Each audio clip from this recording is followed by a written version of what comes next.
Hey everybody, welcome to Bible class for today. Now, we are getting into one of my favorite stories from Genesis. It takes, 13 chapters of Genesis, chapter 37 through chapter 50, which that might actually be 14 chapters. Anyway, one of my favorite stories about a person named Joseph.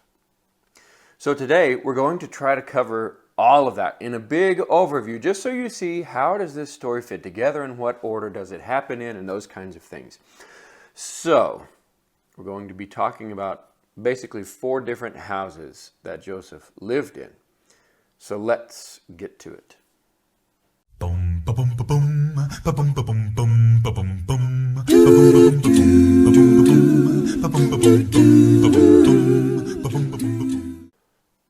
So when we first meet Joseph, he's 17. He is one of the second to youngest, but he's one of the favorite sons of Jacob, who is Israel, who we have been studying about. Because he was a son of Jacob's favorite wife. Maybe that's not how it should have been, but that's what happened. Now, because he is his favorite, Jacob gives him something special. He actually gives him a special coat. Many of them will say a coat of many colors. Some will say a coat with long sleeves. Some will say a very ornate robe.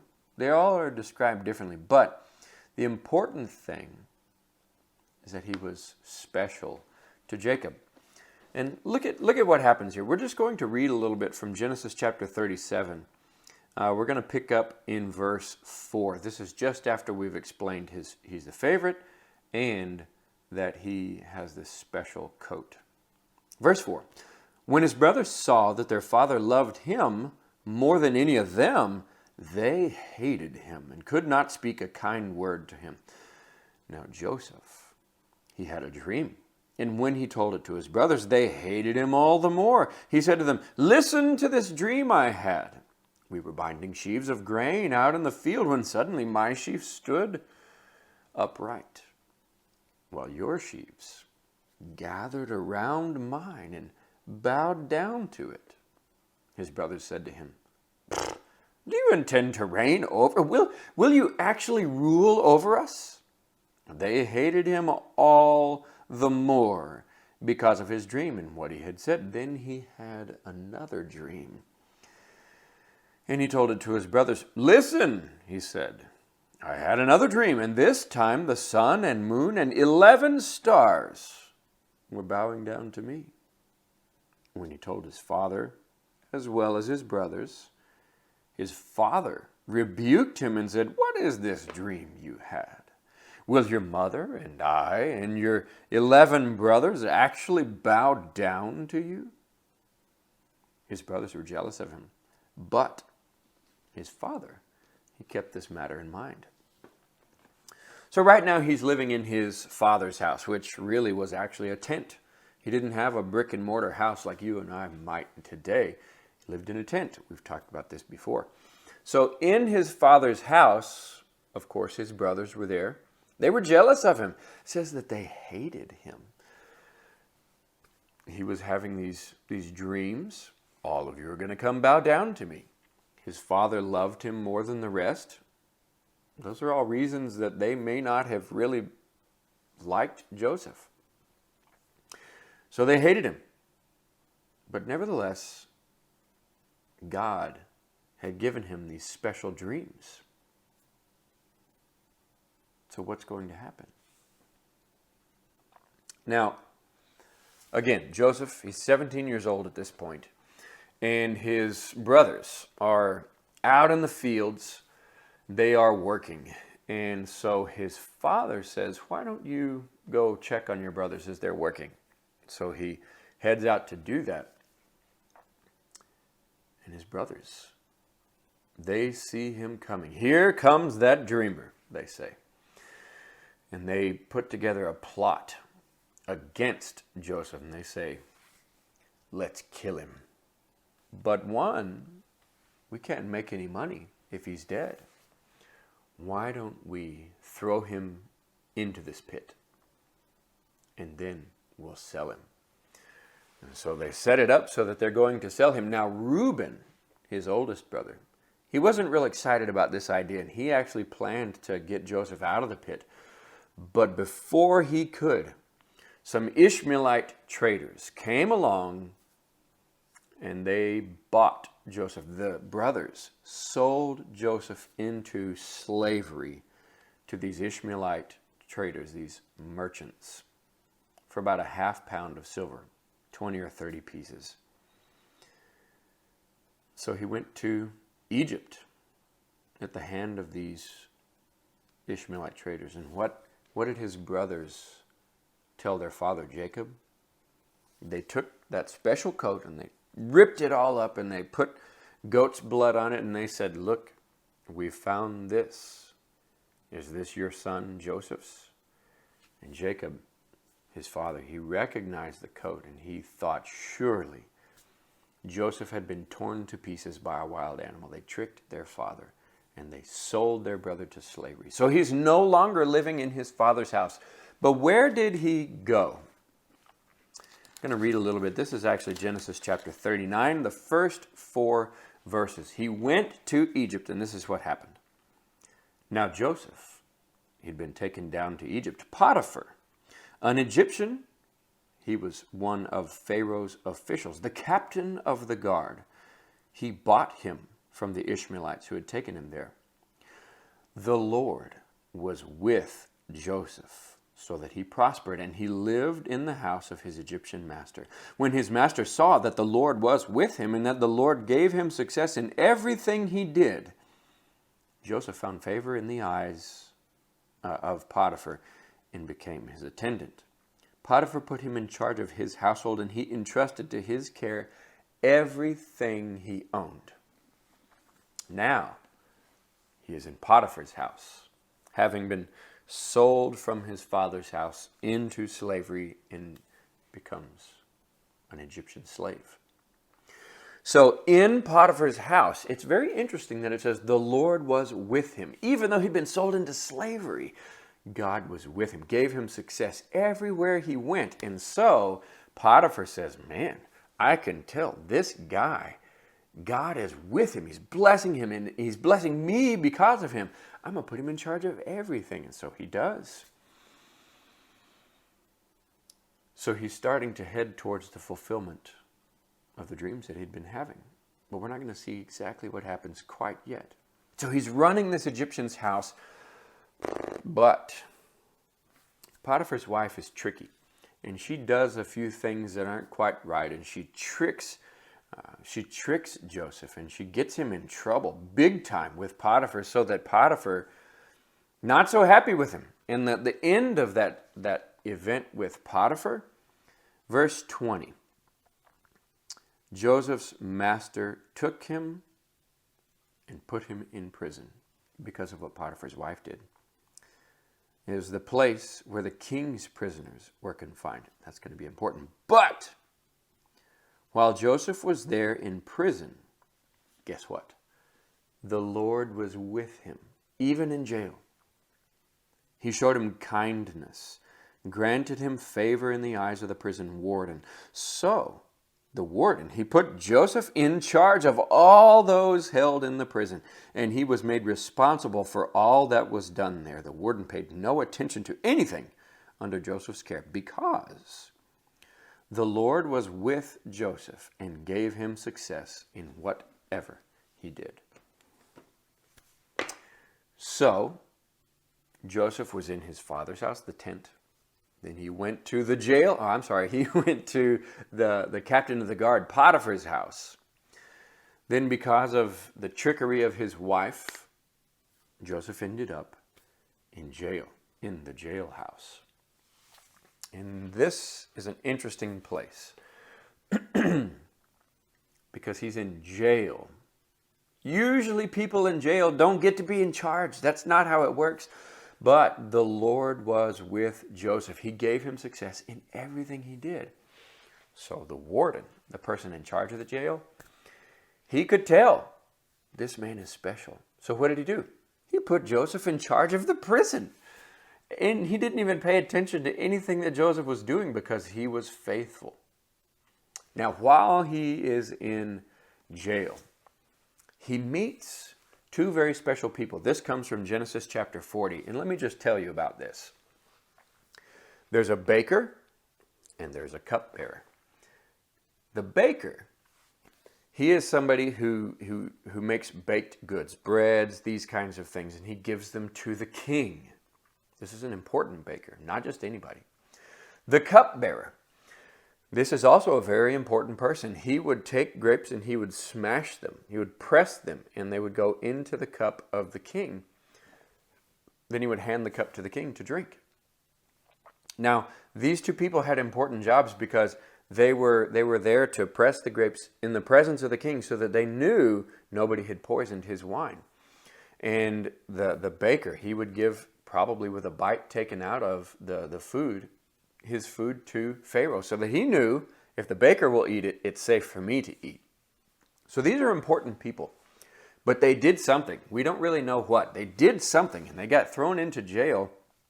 And there they met a man called Joseph. And while they were there, they each had unusual dreams. But they didn't know what it meant. They were asking, what do these dreams mean? And Joseph, he said, do not interpretations belong to God? He said, tell me your dreams. So the cupbearer goes first. My dream, I saw a vine in front of me, and the vine had 3 branches, and it budded, blossoms and clusters, ripened into grapes, and so on and so forth. Pharaoh's cup was in my hand, and I squeezed the grapes into the cup and put it in Pharaoh's hand. And so Joseph said, ha, let me tell you what that means. 3 days, and you will be raised up. Pharaoh will get you and put you back into his service, and you'll put the cup in Pharaoh's hand once again. All is going to be well. Now the baker goes, oh, that sounds great. Good interpretation, and it was favorable. Let me tell you my dream too. So he does, and he said, on my head there were 3 baskets of bread. In the top basket were all kinds of baked goods for Pharaoh, but the birds were eating the bread out of the basket on my head. So Joseph said, well, let me tell you what your dream means. And it wasn't good. He said those 3 days, but then Pharaoh's going to raise your head up from you. He's going to execute you. And the birds are going to come actually eat your flesh. Ugh, kind of gross. So he was able to interpret these dreams. And in fact, that is exactly what happened. In 3 days, they each went back to Pharaoh, the cupbearer, to a positive result, the baker to the execution that Joseph told him about. Now, Joseph said, please remember me whenever you go back to Pharaoh, because he's here in jail. He's not even guilty. Please remember me when you go back to Pharaoh. And 2 years go by. Joseph is living in the jailhouse. Then one day, Pharaoh, he has some dreams. And he doesn't know what they mean. His dreams confused him. They perplexed him. I don't know what is this? Nobody could interpret them. And then the baker goes, there was a Hebrew. He was in the jail whenever I was in jail. And he interpreted our dreams, me and the baker. Maybe we should ask him. So they send for Joseph. They get him cleaned up. He shaves. He comes into the presence of the king. And Pharaoh explains to him his dreams. He has 2 dreams. First, it involves grain. He says, I see these 7 heads of grain. They come up and they're big, plump, good-looking, healthy grain. And then there's some skinny, ugly, blighted grain that just, and it swallows up. All 7 of those little bitty skinny ones swallow up the big, plump, fat, good ones. And you can't even tell. He's like, that was weird. He slept again and he had another dream. And this time there were big, fat, plump, healthy-looking cows up out of the Nile, and they're grazing in the pasture. And then these 7 ugly, nasty, skinny, gaunt cows come up out of the Nile, and they approached those big old fat 7 cows, and they swallowed them whole. And he was like, you couldn't even tell the difference. They were still ugly and skinny. So Joseph, he says, let me tell you, God has shown you what he's about to do. In fact, your 2 dreams, they're really one. They mean the same thing. But the fact that it's done twice means it's going to happen very soon. God is showing you what he's going to do. And what did they mean? So these 7 good, fat, plump cows and the good, healthy-looking grain, those 7 stalks and cows, he says that's going to be 7 really good years. So fields are going to produce, it's going to be lush harvest, all the things are going to be great. But after those 7 years, there's going to be 7 really, really bad years of famine where there won't be anything produced from the land, and it's going to be bad. So Joseph says, here's what we need to do. For those 7 years, we need to have people send in their grain as they're harvesting, and they're having plenty. We're going to store it up in houses so that we can keep this grain and have food to survive for the 7 bad years. He gives him advice. And Pharaoh, well, who else is there who has himself the very Spirit of God, who can tell us what's going to happen and give good advice? I'm going to take you from the jailhouse and bring you to Pharaoh's house and put you in charge of all these things. It's interesting. Now he's gone from his father's house to Potiphar's house to the jailhouse, and now to the king, Pharaoh's house. And he's in Egypt. Joseph, God has been with him all along. Even when he was thrown into a pit by his own brothers, sold into slavery by his own brothers, put in jail innocently, and now he's in the Pharaoh's house. God has been with him all the time. So in Pharaoh's house, he becomes in charge.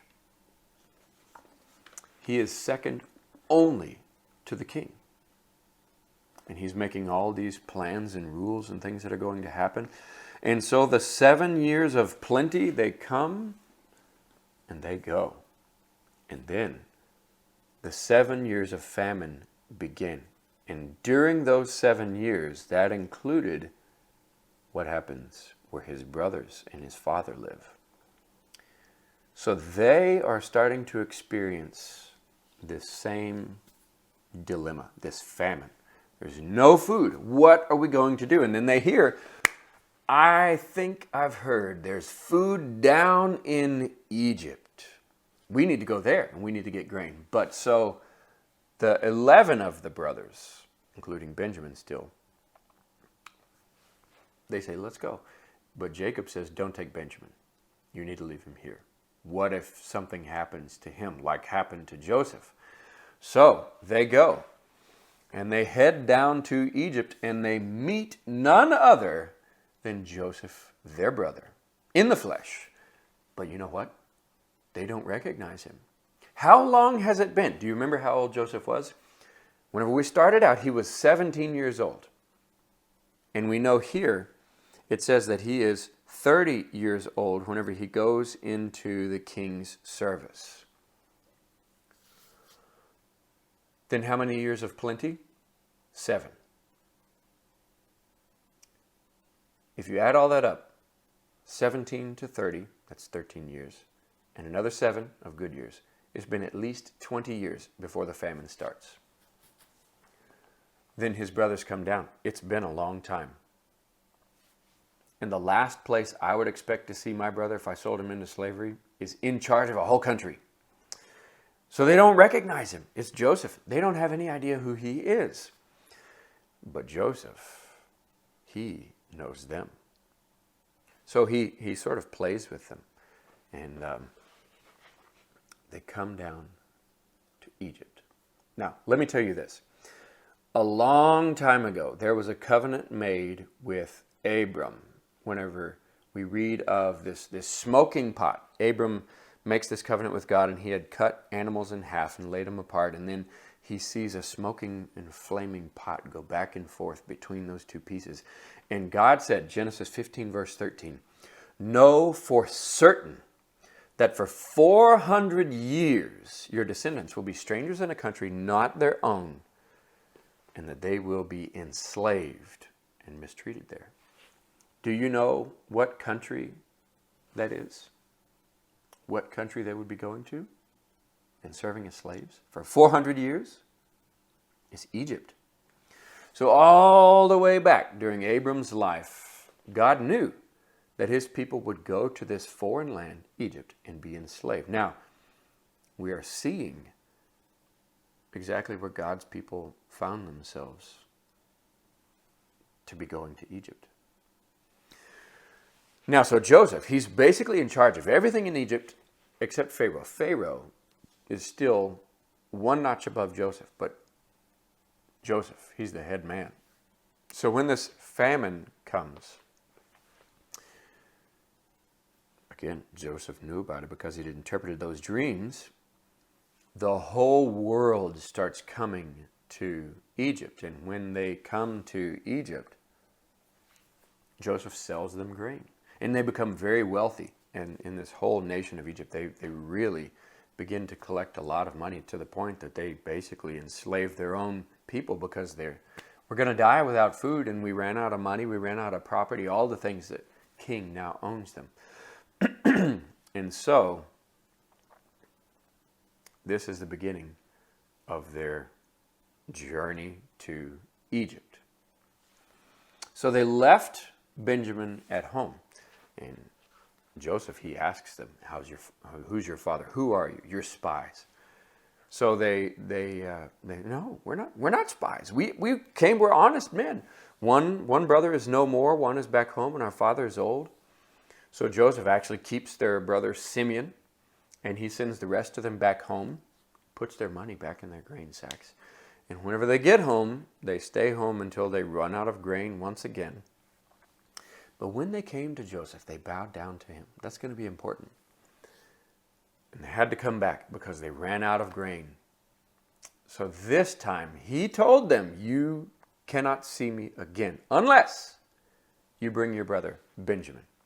So they know, we got to go back and we've got to bring Benjamin. And Judah, the one whose idea it was to kill and sell Joseph, he says, "Let me take charge. I promise to Jacob, blame me if Benjamin does not come back."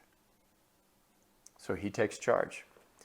And so finally, they all go back to Egypt. And this time, Benjamin is with them. So Joseph, he releases Simeon back to them. When he sees Benjamin, he becomes overwhelmed. But they've got to be there. They had no choice. So they sell them grain once again, and they brought their money, and they brought them gifts this time because they said, last time our money was in our bags, we got to return it. So Joseph, he invites them to his house, and he serves Benjamin from his own table 5 times as much as anybody else. He sends them on their way the next day with Simeon, and they put all their money back in their sacks and a silver cup, Joseph's silver cup, into Benjamin's bag. Of course, they don't know that. So once they leave, Joseph almost immediately sends his servant after them, and he says, "Go find my silver cup and start with the oldest and go to the youngest," looking through their stuff. And they explain, "We didn't steal anything from your master." But nevertheless, Joseph's servant, he begins looking through. And they say, "May the one found with the cup," basically, may he die. So, They find it in Benjamin's sack. And of course, Judah had made this huge promise to his father. If anything happens to the boy, blame me. So they all tear their clothes, knowing what's going on, and that their father Jacob will be so distressed. So they go back to Egypt, back to Joseph, and they explain, and Judah really approaches Joseph. And he explains all the things that have happened in their life and how now Jacob's life is bound up in Benjamin's. And if Benjamin doesn't return, then he will die, and all these terrible things. And he says, take me instead of Benjamin. And Joseph finally, overcome with emotion, tells all of his servants to leave. And let me show you, or let me read to you what happens here. Because this is important. This is in Genesis chapter 45. We're going to pick up in verse 2. So everybody's left. And then Joseph, he wept so loudly when he's making himself known to his brothers that the Egyptians heard him and Pharaoh's household heard about it. Joseph said to his brothers, I am Joseph. Is my father still living? But his brothers were not able to answer him because they were terrified at his presence. Remember what they did to him? Then Joseph said to his brothers, come close to me. When they had done so, he said, I am your brother Joseph, the one you sold into Egypt. And now, do not be distressed and do not be angry with yourselves for selling me here, because it was to save lives that God sent me here ahead of you. For 2 years now, there has been famine in the land, and for the next 5 years there will be no plowing and reaping. But God sent me ahead of you to preserve for you a remnant on earth and to save your lives by a great deliverance. So then, it was not you who sent me here, but God. He made me father to Pharaoh, lord of his entire household, and ruler of all Egypt. Now hurry back to my father and say to him, this is what your son Joseph says. God has made me Lord of all Egypt. Come down to me. Don't delay. You shall live in the region of Goshen and be near me, you, your children and grandchildren, your flocks and herds, and all you have. I will provide for you there, because 5 years of famine are still to come. Otherwise, you and your household and all who belong to you will become destitute. You can see for yourselves, and so can my brother Benjamin, that it is really I who am speaking to you. Tell my father about all the honor accorded me in Egypt and about everything you have seen, and bring my father down here quickly. Then he threw his arms around his brother Benjamin and wept, and Benjamin embraced him, weeping. And he kissed all his brothers and wept over them. Afterwards, his brothers talked with him. So now Joseph is known. His brothers find out this is Joseph. He's still alive and he's in charge of Egypt. They're kind of in disbelief and they're a little bit afraid because they knew what they did. But Joseph says, no. God put me here so that we could save life. So of course they go back and they get their father, Pharaoh. He actually approves of this. He says, send down wagons, help them. I'm glad to help your family because Joseph, you have been such a help to me. And so they go back home sending these wagons, and they carry all the people, 75, I believe, persons in all, from Israel down to Egypt. And this is where they live the rest of their lives. And while they are in Egypt, Jacob, I think he's 147 years old at this point. He goes the way of all men, and he dies. And when he dies, his brothers are a little bit afraid. They think that now that our father's dead, all the things we did to Joseph are going to come back to haunt us. Joseph is going to be mean to us since our father's gone. But Joseph, he has something else in mind. Listen what he says. This is Genesis chapter 50, starting verse 19. Joseph said to them, don't be afraid. Am I in the place of God? You intended to harm me, but God, He intended it for good, to accomplish what is now being done, the saving of many lives. So then don't be afraid. I will provide for you and your children. And he reassured them, and he spoke kindly to them. And of course, Joseph, he stayed there in Egypt along with his brothers. And that's basically how God's people got down to Egypt. So in all four of his houses, God was working through Joseph. In his father's house, the tent, in Potiphar's house as a slave, in the jailhouse as an inmate, and then in Pharaoh's house, the king's house, as a ruler. God was always there, always working, and through him, he made all kinds of good things happen for his own people. And I think of Romans, this chapter 8, verse 28, Paul says, "And now we know that in all things God works for the good of those who love him, who have been called according to his purpose." And I think the story of Joseph is a great example of how God takes things that seem terrible. They seem so hard. I can imagine Joseph being thrown into the pit, feeling abandoned. Being sold into slavery, feeling abandoned. Being thrown in jail, innocent, feeling abandoned. But all the time, every single time, it says that God was with Joseph and gave him success. God had a plan, and he took the things that happened to Joseph and he worked them according to his plan. So, God's plan for us was to send his son, Jesus, to this world to give his life for you and me so that we could be saved, if you will, from the famine of sin and death. So I hope you've enjoyed this big overview of the story of Joseph's life. We're going to be breaking it down into much smaller pieces and looking at different things as we go. So I will see you in person, hopefully, on Sunday. Hope you have a great week.